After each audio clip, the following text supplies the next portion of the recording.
So Year 9s, we're going to be carrying on with the newspaper writing work that we started last lesson. Last lesson we were focusing more on picking out different parts of a newspaper and thinking about where certain parts come, where do you find out the basics of what's happened, where do you get more detail in the story, where do you get quotes, why do they use certain pictures and so on? Why have they chosen the headlines they have? That's what we were focusing on last lesson. Today, I want you to use that knowledge to actually have a go at writing a newspaper report yourselves. So let's have a look at what we can see on the screen. Imagine you're a reporter for a local newspaper. You'll be given some basic facts about something that's happened. So basic facts about a story.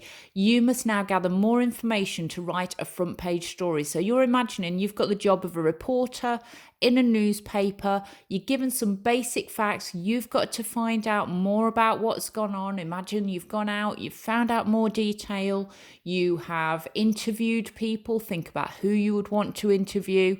Let's have a look at the basic facts that you've been given. So, a father and son went missing at sea yesterday. Mike Jones, aged 35, and Sam Jones, aged 5. They were sailing in Newquay, Cornwall. They go out sailing regularly. Jane Jones, Mike's wife, called the police at 4 p.m. Just noticed that there should be a capital letter on Jones for the surname there, and with Jane Jones, that's my mistake, so don't copy that.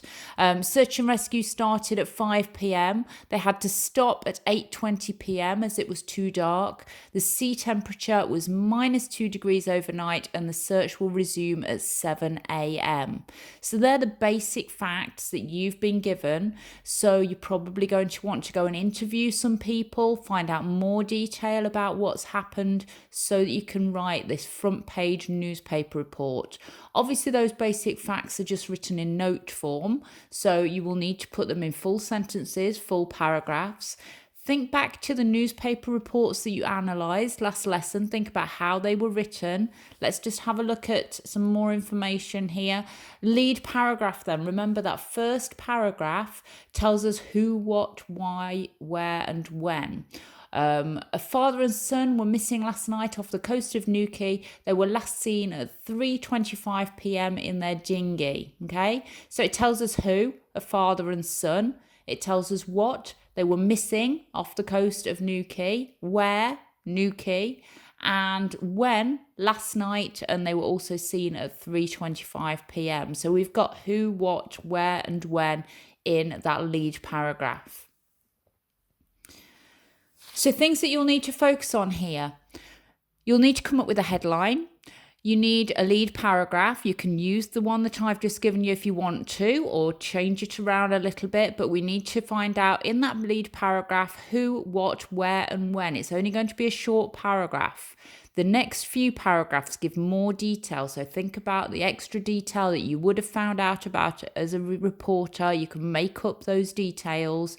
Quotes come at the end, so think about who you would have interviewed. You might have interviewed the wife, you might have interviewed somebody from search and rescue or the police. Also, I want you to really focus on your punctuation here, and in particular, the following. Make sure you use capital letters for all names, unlike the mistake that I've made. So first names and surnames all need capital letters at the beginning of them. Capital letters at the beginning of a sentence. Let's get the basics right. Speech marks around the words being said. So if you've got quotes in there, let's make sure we've got speech marks around them. Start a speech with a capital letter, and you're writing in the past tense for the majority of this. This is about what has happened. You're reporting on what's happened so far. So you're going to be using the past tense there. As with all your work, it'd be great to see what you've done. So if you want to take a photo of it or email it me or put it on folder, I can have a look and see what you've actually done with your newspaper reporting. You should give yourself probably about 20 minutes on this. If you're not sure about the structure, then try Googling some similar stories. Have a look at how they've been written, and you can use those as a model. Okay, well done. Off you go.